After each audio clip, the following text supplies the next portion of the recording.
Welcome to the For Her Empire podcast. I'm your host, Abby Ngauche, and in this podcast, we address the personal and the business issues that female entrepreneurs face in their day-to-day lives. My guest today is the lovely Leah Chischilly. It was close. Chischilly. Right. You got it. Right this you time. got it. Okay. So, Perfect. Leah and I will be talking about two things. One is how our hormones affect our performance and productivity, and then the other is how to avoid physical burnout, as a hardworking woman. So, hi, Leah. Hello. Thanks for having me. Hi. Okay, so Leah is a nutrition coach and a certified acupuncturist. Yay, I got that Yes. right this time. Mm-hmm. Yes. Yeah. So I know before we started recording, I was asking some questions about acupuncture. I forgot to ask this one. Do you feel like very happy when you like get to like poke somebody with a needle? You're like, ha ha ha ha. You've been annoying all day. Poke. There's a needle. Do I feel happy or do they feel But do happy? you feel happy like sort of like revenge? You've been so annoying the Oh whole day. You call 25 no. times. Here's a needle. Poke. No, gosh, no. No, it's such a therapeutic modality that I feel happy that I can help people feel better. It's not definitely not a revenge thing at all, I Ah, promise. I guess I'm not cut out for that then. I'll be all about the revenge. Hey, it's not for everyone. Yeah. And are there like let's say like somebody gets in their first acupuncture, do they get nervous or they're just like very chill about it? Yeah, a lot of people are very nervous when they first come to acupuncture because of needles, and a lot of people are afraid of needles. Like I said, once they're in, you don't feel them, and it's very, very relaxing, and people are generally really happy after their first treatment. So, Re- yes, nervous to begin with. And even I, getting acupuncture for a lot of years, I'd get nervous before going in, even after having it several times. So it's Oh, normal, but once you're there, you're relaxed, and then it's fine. okay. Speaking as somebody who watched like Final Destination, what is my odds of dying there? They're making us look bad. Don't believe that. Fine. Is it possible to like poke the wrong place? It is, but we're very well trained. Acupuncturists, I think a lot of people don't know, is it's a master's degree and it's 4 years of Oh, school. So we're very well trained. oh, okay. I feel a lot better. I'm gonna die. Yeah, yeah. We'll take good care of you. Yeah. Okay. So that's the acupuncture side. From the nutrition coach side, what does a nutrition coach do? Do you like tell me, do not drink coffee, not eat that, don't touch that, go work out? Is that what you guys do? Not exactly. Ah, here's the fun in all of Unless this. that's what, yeah, no, unless that's what you need. If you're the type of person that like it's helpful to be like that, then yes. But for the Oh, most part, what makes nutrition coaching a little bit different than saying seeing a dietitian is that we're really working to help you find the best diet for you. I'm very oh, much of the belief that not everybody is the same and not everybody can thrive on the same type of diet. And yeah. so we'll take steps and do exercises and experiment until we find the Oh, diet that's best for you. oh. And Wait, exercise, I mean, it's all lifestyle. We want to make sure you're feeling good on all levels. I thought a dietitian was the same as a nutrition coach. It's not. No, it's not. No, Oh, it's a little bit different. Really, when you think of coaches in general, mhm. what they're trying to do is help a person uncover what is for Okay. them, and how they thrive their best. Whereas, like dietitians, more often than not, it's prescriptive. So it's like, okay, this is what I think is best for you based on my training, my education, and what you're Oh, presenting. This is what you need to do. So take that and do that. Whereas a oh, coach, it's usually a longer term type of thing, and they're, speaking with the person, trying to find out what's working for them, what's not, what do we add, what do we take out, and it's oh. really experimental and experiential. Yeah, yeah, yeah. It sounds a lot more personalized. It is. I think so, yes. Yeah, it does sound a lot better than you telling me, try this based on my training, try this, but without actually like finding out what's the roots of this problem. Like, why am I reacting this way to food? Why am I behaving this way to food? So I think I like the whole Yeah. coaching part of it. It's fun. Yeah, it is. It's a ton of fun. I love it. And it's so, people get more out of it than just the nutrition part of it. I think that's probably the best part is they're like, oh, I can trust myself with certain foods. Oh, I can trust myself with several life things. Yeah. It really is just developing that trust in yourself again. It's cool. It's very cool. Um, so are there misconceptions? Like now, I thought dietitian and nutrition coach were the same thing. Are there any other similar misconceptions that you've seen? I think a lot of people make that assumption. Um, there's a lot of, you have to find a good practitioner no matter what. And I think a lot of dietitians maybe are going the route of coaching more than just prescriptive. And then health coaching in general, it's not a regulated practice. And Oh. so they're not specific in the US. That's right. I'm in the US.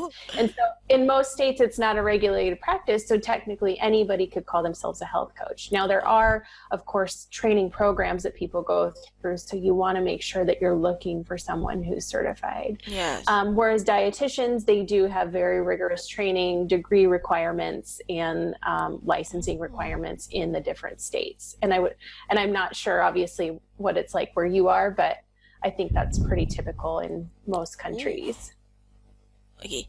I'm starting to get a bit worried. They can just like, hi, I'm a health coach. Trust me. That's very possible. Totally. No, I mean, it really, and that's, yeah, and it is. And it's a lot of that with a lot of things. If it's not a regulated profession, anybody can say that. So it is important to work with someone that you've had some connection with, that Oh, you yeah, that see makes that they've sense. been through a training program. Yeah, And at it's least okay do for people something. to ask. Yeah. Yeah. Yeah. I would never feel comfortable. At least they probably wouldn't even tell you. You'll just be the one assuming that they've done some training, they have some certification. I don't imagine they'll tell you that, hi, Yeah. about that. I have no training. Yeah. No, they wouldn't tell you. It's bad for business anyway. Okay, It so is. Yeah, I know. wait, let's talk about the hormone part of it. Like, how do I sort of like um use my hormone to be more productive, to perform more?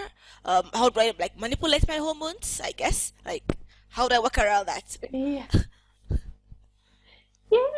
Well, it's more just a matter of keeping them in balance, or if they're out of balance, bringing them back into balance, because hormone imbalances, they're a little bit sneaky and they can create a lot of subtle symptoms.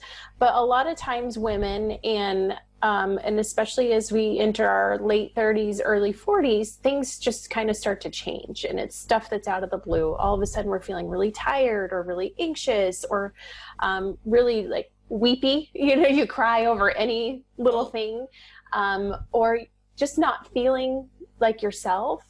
And I think whenever that starts to set in, then we're not able to perform optimally. We're not able to be as productive as we'd like to be, because we're kind of dealing with our own health issues. And so my goal is always to help people maintain healthy hormones up to that point, or if they're experiencing some sort of imbalance, to get it back into balance so they can feel good and therefore do better in everything that they do. So if you're having like a hormonal imbalance, how do you like get it in balance? Like drugs, I guess. Do you drugs? Um, I don't work with prescriptions, so there is hormone replacement therapy that people can do, and they will have to work with their doctor to do that. I do it through food and supplements and Oh, lifestyle changes. oh, And okay. so we do hormone testing so that we can see what's going on, see which hormones are out of balance, and then based on that, do some different things to try to bring them back into balance. So it might be, like we talked about, taking some things out of the diet or adding new things in or trying supplements or incorporating more vitamins and minerals. So there's so many things that can contribute to hormone imbalances. And so we want to look at the big picture of what that person is experiencing and how we can make the changes in order to bring them back into balance. Okay. So apart from like the physical sign, like the anxiety, the tiredness, and being all the time, um, are there any more serious sort of symptoms or results of hormonal imbalance? Yeah, and when you have a true hormone disorder, and that's when you would want to work with an endocrinologist. So they're working with the entire endocrine system. I am more working with people who are generally healthy, but all of a sudden they're just not feeling good. Or they kind of have a low level of not feeling good most of the time. Okay. But if you do have something serious, then you would want to work with a doctor. How do I know if it's something serious? Your symptoms would be more severe. Like, Yeah, so, looking like pain, you probably would have some strange symptoms that were inexplicable, and they'd be more severe than just like a general hormone imbalance. I'm trying to figure out like what symptoms I would have to look out for to know that it's a lot more serious. I might bleed in blood or something. Okay, that's periods. No. Do I have like longer cramps or something? Yeah, if they're serious, women, so in general, we think that PMS and cramps are a normal thing because we've just accepted that, but it doesn't necessarily have to be that way. Yeah, so if you have PMS, if you have the cramps, like there's a good chance that maybe there's a slight hormone imbalance. Now, if it's really severe to the point where like you can't get out of bed, you're throwing up, you're having things like that, then that's when you want to work with your OB or with an endocrinologist just to see if there's anything more serious going on. Or another thing too that comes to mind is weight gain. Like a real dramatic weight gain or weight loss Oh. might be something to look into. Now, if it's something that comes on gradually, but it's like it comes on gradually and then say it's just really hard to take it off, okay, that might be a low level thing. That's something that you can probably correct with diet and lifestyle changes. But if you have a super dramatic weight gain or a super dramatic weight loss, that's a good indication that you probably need to go in and see someone. Oh. I always thought that the cramps and just like general go kill yourself whenever I have my periods were normal. And I sort of enjoyed having 4 days in which I could just like have an excuse to do nothing the whole day. Like, don't look at me, Yeah. don't talk to me, don't breathe in my area, back away. Uh-huh. Yeah, I mean, it might just be your body's way of saying like, I need my me time. Every person's different, but I think generally our natural state is feeling pretty good. And when we're out of that state, then, it's worth looking into. I think we accept a lot of symptoms as normal, as quote normal, and they don't necessarily have to be. Like, you can feel good the majority of the time. And so I want to make that very clear to women and try to help them get into that place. But like I said, if you need that 4 days a month to just chill and and recharge your batteries, then take it. Use it as an excuse, do whatever you can. I actually do enjoy that excuse. Just like, it's that time of the month. Leave me alone. Don't look at me. Like, Yeah. you're like, I'm gonna get this, and I'm like, take this right now and shove it up your butt. Like, this is very aggressive then. And that's fair. But I always thought cramps were like normal. Like at least that first day, last day cramp. I always thought having that pain was normal. But it's not. Yeah, a little bit to a certain extent. Yeah, to a certain extent, like minor cramping, there is a lot of stuff going on in the body. So minor cramping is probably normal, but severe cramping that lasts a long time is worth looking into. Oh, I might have severe cramps, I think. Just first day, last day, and like bad enough that you don't want to stand up, Yeah. and that walking is just exhausting. So you just like, Then your legs feel like there are pins in there when you stand. It feels really cold and chilly, like somebody's Yeah. pricking you. I thought that was normal. Interesting. Yeah, I mean, it might be worth looking just to check and see what's going on with your hormones in Oh. there, because it's not, yeah. And it might be normal for you, but it might be that there's something going on too. Okay. Not, I might have to like get a clinic, like go to a clinic and find out what's wrong with me. there's nothing wrong with you. You're I hope not. good. I enjoy having 4 days, so like a decent excuse. I just like having four Yeah. days to myself. Then that's what it is. Your body's just helping you out. It's a mental thing. Because and that's kind of funny that you say that, because as women especially, like, we don't stop ever. And it almost takes getting sick or being in pain or something to get us to stop. So maybe that's all it is. Maybe you just need to stop. It's cool. My body's out there working hard to keep me to just take 4 days off. Nice. Yep. It's like, Abby, it's time. Yeah. Relax. Okay. So like apart from like the dieting and the coaching for like the minor side of the hormonal imbalance, so what else do you as like an expert do for women? For women, just helping them feel really good. Just taking a really honest look at how their body feels, how we can make it feel better, and taking an honest look of all the stressors in their life and trying to work with that, trying to get rid of some of those things. It's feeling good on mental, physical, emotional, even a spiritual level, I think is so important. Like, we can't deny that those things are interconnected. Yeah. And so we want to address all of that for women. Oh, okay. Before we talk about burnout, is frequent migraines a sign of a hormonal problem? It definitely can be. Yeah. Mm-hmm. Like, Yep. That's something that I actually experienced myself. Not oh, migraines to the extent, I know some people have debilitating migraines, oh, but frequent headaches is definitely worth looking into. yeah. And I think, and maybe I should share my story a little bit, Yeah, yes, just please. to kind of give people some context of of what a hormone imbalance looks like. Yes. So when my son was about a year old, I went back to work full time, and I worked at a place that was an hour commute one way. And so I was commuting 2 hours a day, working 8 hours. It was a 10 startup hours. company, which of course was like very stressful and everything. And for about a year into it, 2 years into it, I was feeling pretty good.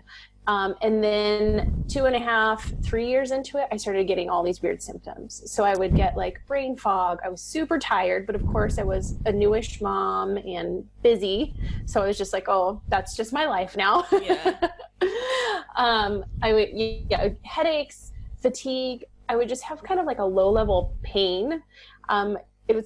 Wasn't like debilitating, but it was enough to notice and to be annoying. And it was just a pain all over my body or whatever. So fast forward a little bit later, we ended up moving to a different state, and I was able to work from home, which took a lot of stress off my plate. Yes. So I thought, okay, this is good. I'm going to get my health back, whatever. And then my health kind of tanked, which was really surprising. I know. Yeah, like I thought all your stressors were gone.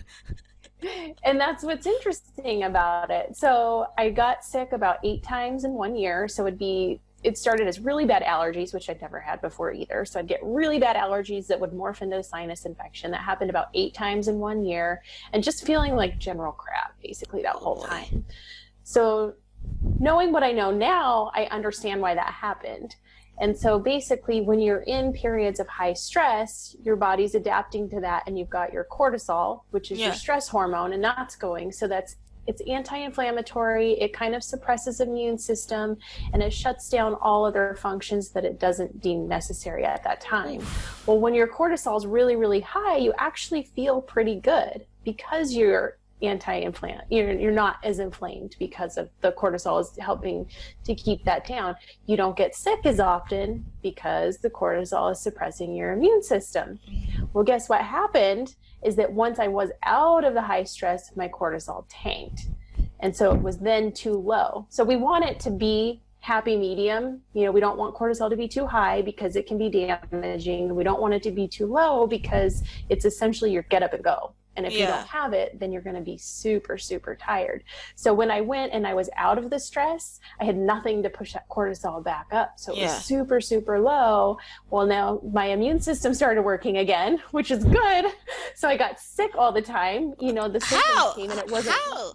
I thought your immune system is working all the time now. How are you still sick then? Well, so you need to get sick. When that shows that your immune system is working. So when you get a pathogen in the body, that's what the symptoms are. It's your body fighting off that pathogen, right? And so my body wasn't fighting off. So there's a good chance I could have had something, but my body wasn't fighting it off. So it's just kind of sticking with you for a long time. So when I took that stress away and my immune system is like, okay, we have a chance to work, then that's when all the symptoms were like, whoa, because now it was finally getting the opportunity to fight back. So it was a pretty rough year. It definitely was. But I mean, compared to 2020, it kind of feels like a breeze at this point.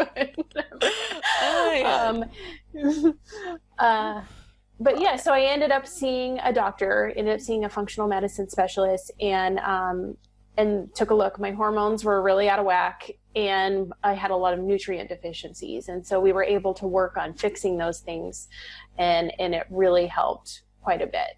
And then I come to find out that my thyroid function was low, which is the explanation for the headaches, which is bringing it all back. The headaches. So my thyroid function was low.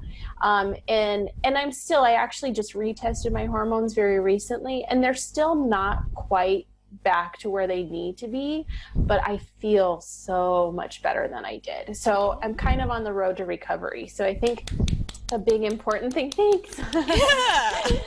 Something important for women to realize is that, if you're in high stress situations, like, you want to really pay attention to that, and you want to try to lower that whenever possible, because you don't want to tank. You'll be there, your body can maintain it for quite some time, but there's going to come a point where it just won't. And that's when you start to have real problems. And so we want to look and try to mitigate the stress wherever possible. And if you've been under a lot of stress for a long period of time, it takes time to get back to normal. I've spent over a year, almost a year and a half, still trying to rehab what's going on with my hormones. So it does take time. But I know. And every person's different, They're like, whoa, I don't want to do that kind of work. Yeah. But it's really, when I compare how I feel now to how I felt then, it was worth it. Absolutely worth it. And I didn't know how bad I felt until I didn't feel that way anymore. Yeah, I got used to it. Yeah, oh my god.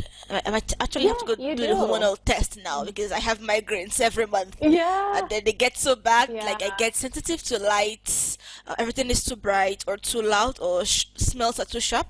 I remember last year, December, I had the worst one ever. So we had like an end of the year party, and then I still have my 9 to 5, but we tend to have frequent meetups, end of the year parties, mid-year team building. So towards the end of the year, before we were to travel for like a retreat, like 4 days, just relax, my boss had given one of my colleagues the music rights, like, run this party, play the music. And then he went well with the music. It was very, very loud. And so I woke up with a migraine, but since I had that regularly, I was like, nah, it's a migraine, it's gonna go. But it kept getting worse. Yeah. And then the music he played was so loud, it made the migraine worse.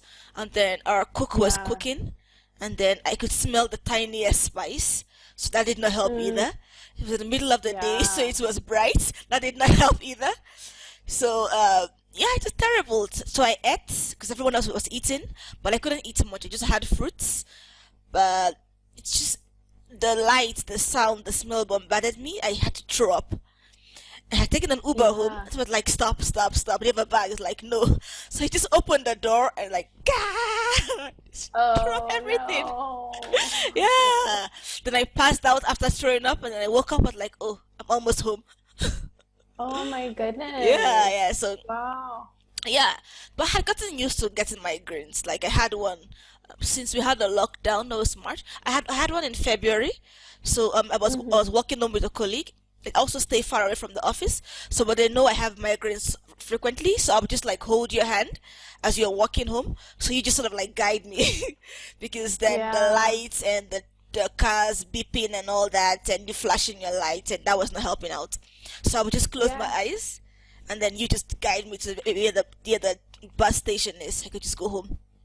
Yeah, but I thought that was normal. Oh. Yeah. Yeah. You might track when you get them and see if they always come at a certain time during your cycle. So that can maybe shed some light on what's causing them. There can be several things, and I always encourage people to not accept it as normal. But yeah, and try to get to the root of it because you don't want to live with migraines the rest of your No, I life, right? don't. But a friend Yeah, of mine but said it's because I'm short-sighted and I'm not wearing glasses. So she suggested maybe I should start wearing glasses, but then I don't like wearing glasses. yeah, and it could be that too. I mean, there could be several different causes, but at least you can start to take steps to try to understand where they're coming from so that you can potentially not have to live with them anymore.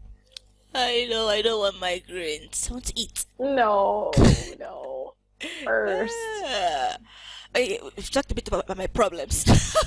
It's all good. Yeah, so like how to avoid, you had mentioned in an email that a woman's productivity works differently than a man's productivity. I think you had mentioned that your email. It's like what's the Yeah, difference? yeah. So I'm not an expert in this field, but there is research and there are people talking about working and doing certain activities during different points in your cycle. So we have a 28 day cycle ish. you know, Yeah. everyone's a little bit different. But men, their hormone cycle is 24 hours. And so they kind of reset every single day, whereas we have a gradual up and Yeah, you have down like a and peak and a yeah. different kind of flow. So we work differently. Our productivity is different based on different times of the month rather than different times of the day. So it's really just learning to honor that and to plan your major activities during certain times of the month. Now, I don't, like I said, I'm not an expert in this, and it's not something that I have 100% implemented myself. But, if that's your thing, it's definitely worth exploring, especially women who are super ambitious, starting their own businesses. Like, you have the opportunity when it's your own business to decide how you want to work. Yeah. And so you have the opportunity to kind of experiment with that and be like, okay, this is what I want my schedule to look like because I know at this time during the month, I am at my best. It's just Oh. something to think about. Oh. I still like my 4 days, but I might think about that. So don't plan anything during those 4 days. Yeah, I mostly if it's close to a weekend, so I just have like maybe 5 or 6 days. I just enjoy having Yeah. 4 days of pure laziness. Ah, Yeah. No, I mean, then maybe you need it. Like, honor that. You create your business around that. yeah, yeah. Okay, so how can I avoid burning out? I mean, I know as women, especially when we're starting our own business, we tend to like pour everything and just sort of work and work and work and work and work, and we don't tend to rest. So how do I avoid Yes. burnout? Take the rest that you need. Pay attention to your body. If you start to feel like super almost jittery, like anxious, or if you start to have trouble sleeping at night, then I that's a do. good indication. Yeah, that's a good indication that your stress hormones are a little bit too high. And you can maintain it for a while. There's going to be stress, especially if you're just starting a new business. You're going to be working hard, but really pay attention to it because you're not going to know. Because at that level, when you're functioning, you actually feel pretty good. So don't Yeah. necessarily depend on symptoms, but Oh. just kind of notice subtle changes in your body. So are you feeling the term is wired but tired? So you're exhausted, but you're still like, I can't sleep. or you're still just like a little bit up, or it takes you time to settle down. So that's a good indication that you could be overstressed at that point. If you're there, then that's the time you want to start implementing practices. Okay. You know, meditation Oh is my good. God. Acupuncture is really good. No, Massage, no needles near me. anything like that. So that's when you want to really, or, you know, just from the get-go, implementing practices like that to keep your stress levels low. Yoga is really great too. Oh my God. Like with every explanation we have, I think like I might be dealing with this also because I don't sleep well. No, But then I had no. downloaded this meditation app. Then I had downloaded a sleep meditation. Let me play it right now. Wait, where is it? Yeah, it's my. I don't know if you can see it. Like one says fast asleep. You can see it. Let me just play Oh it. yeah, nice.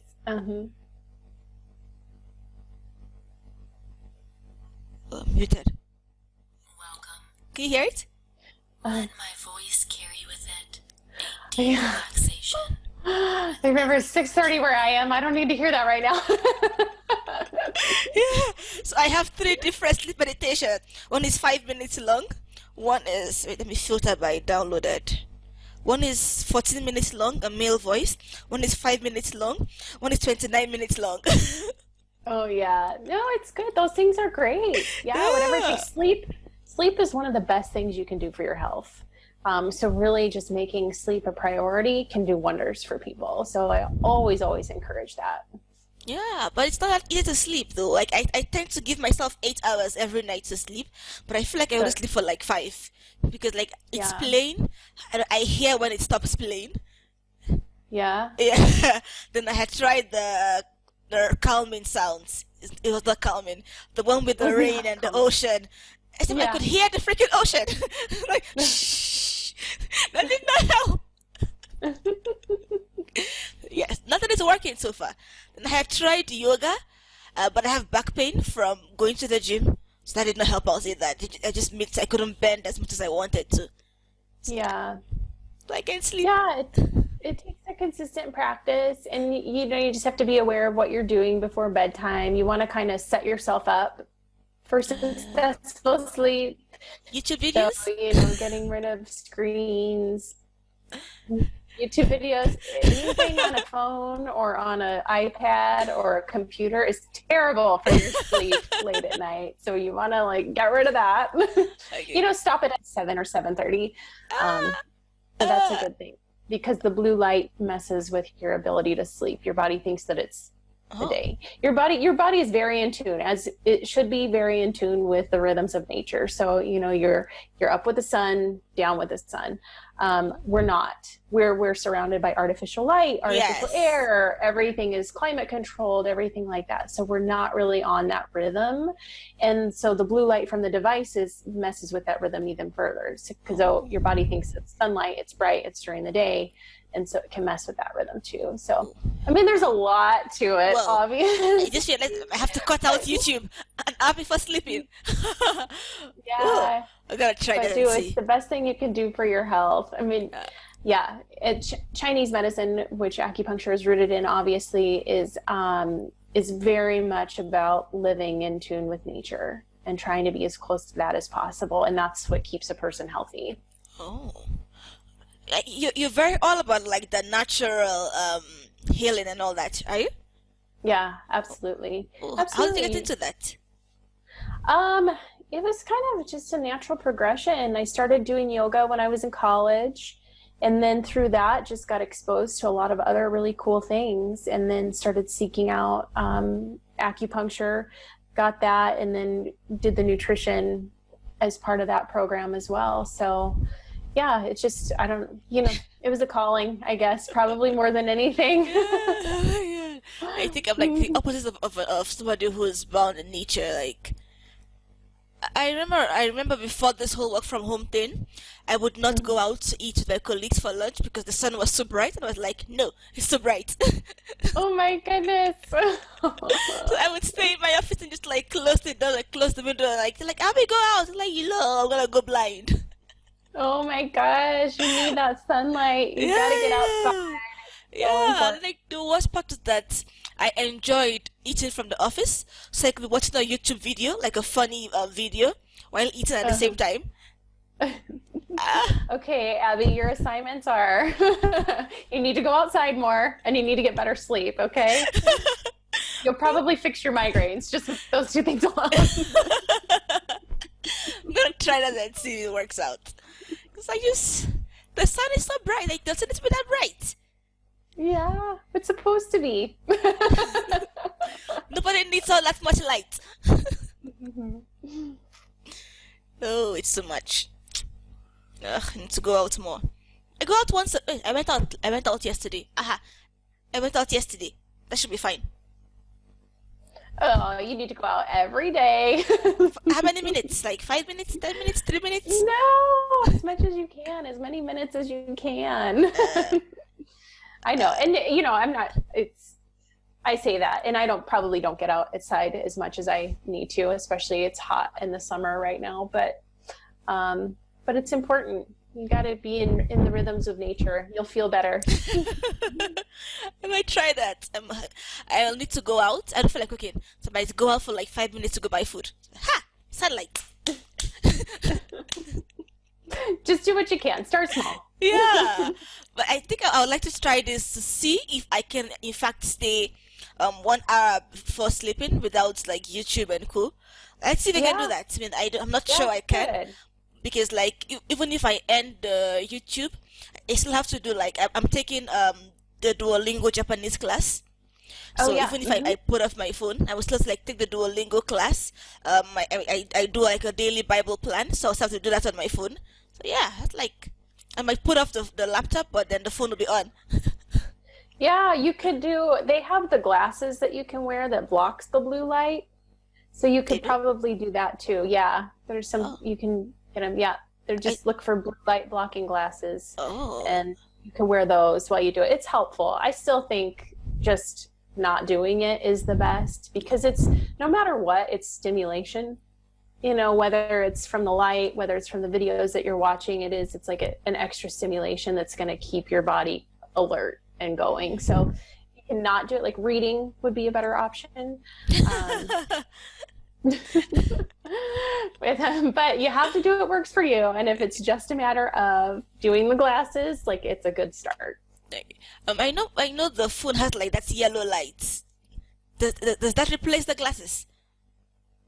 Say that again. Like the phone has like a yellow light reading mode that makes it very like Oh, sepia or something. Does that help? it's supposed to. I don't know if it's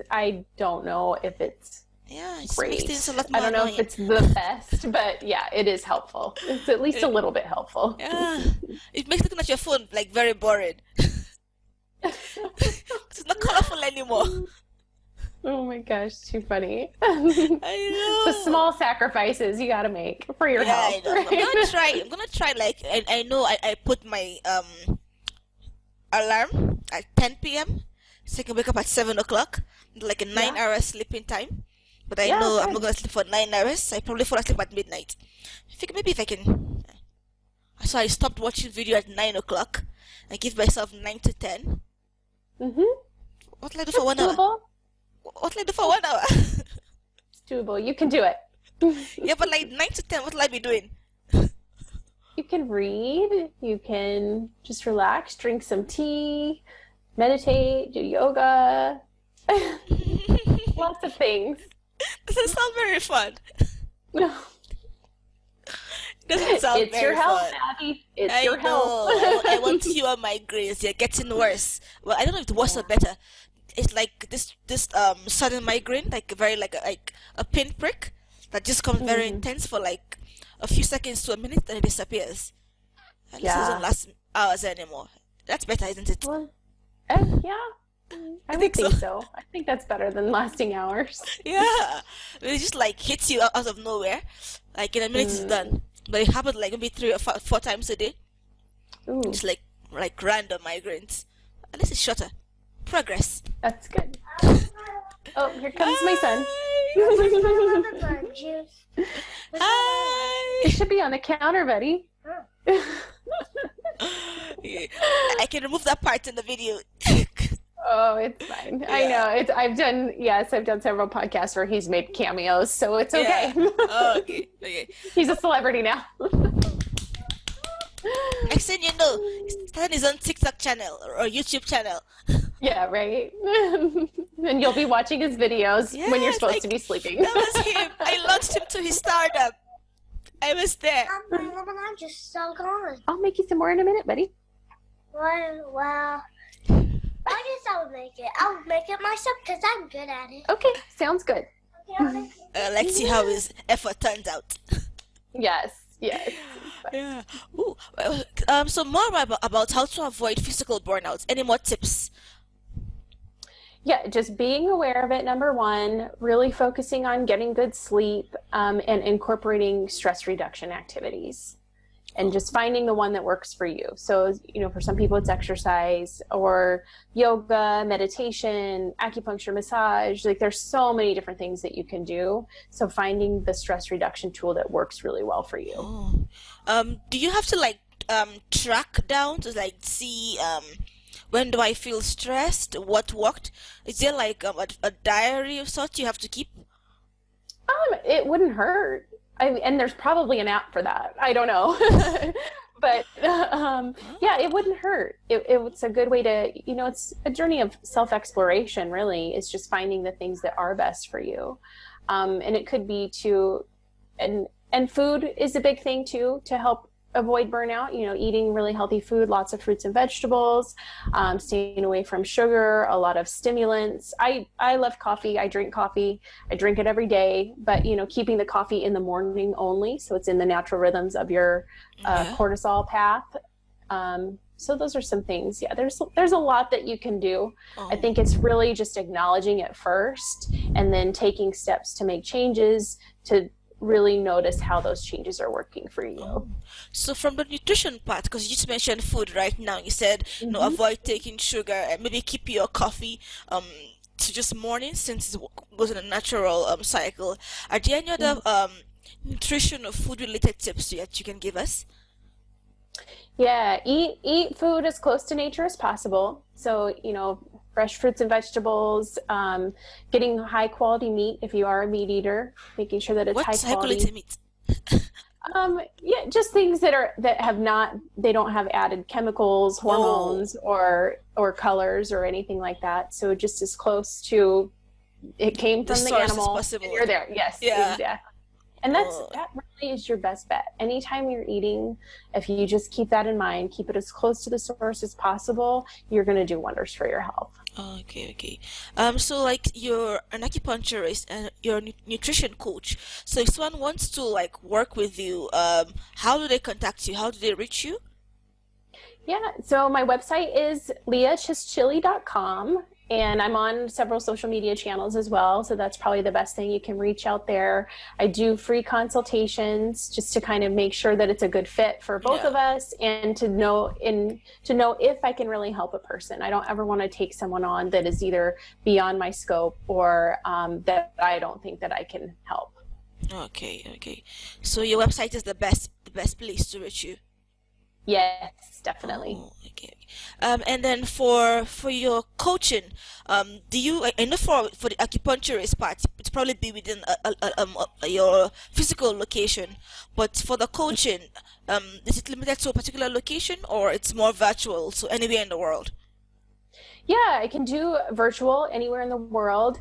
Now, I typically do incorporate some lab tests for people, and that can be limited based on location, because there's some that are only going to be available in the US and Canada.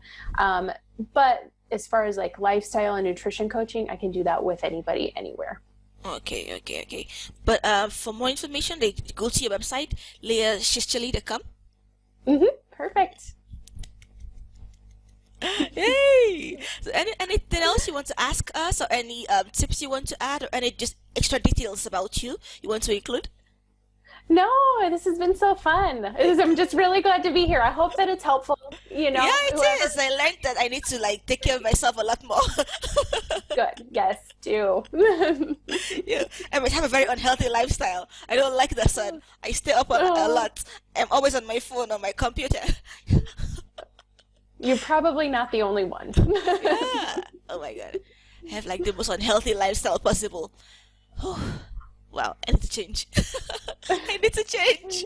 Starting today. Yeah, let's try that. I'm gonna try like from 9 p.m. I'm gonna shut everything down. No, maybe I try to do like the Bible plan and the Duolingo before 9 p.m.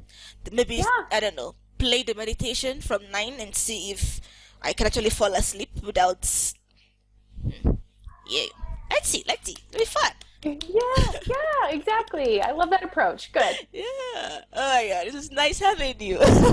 Thank you, Abby. Thank you so much. Oh, it's fun. Oh my god.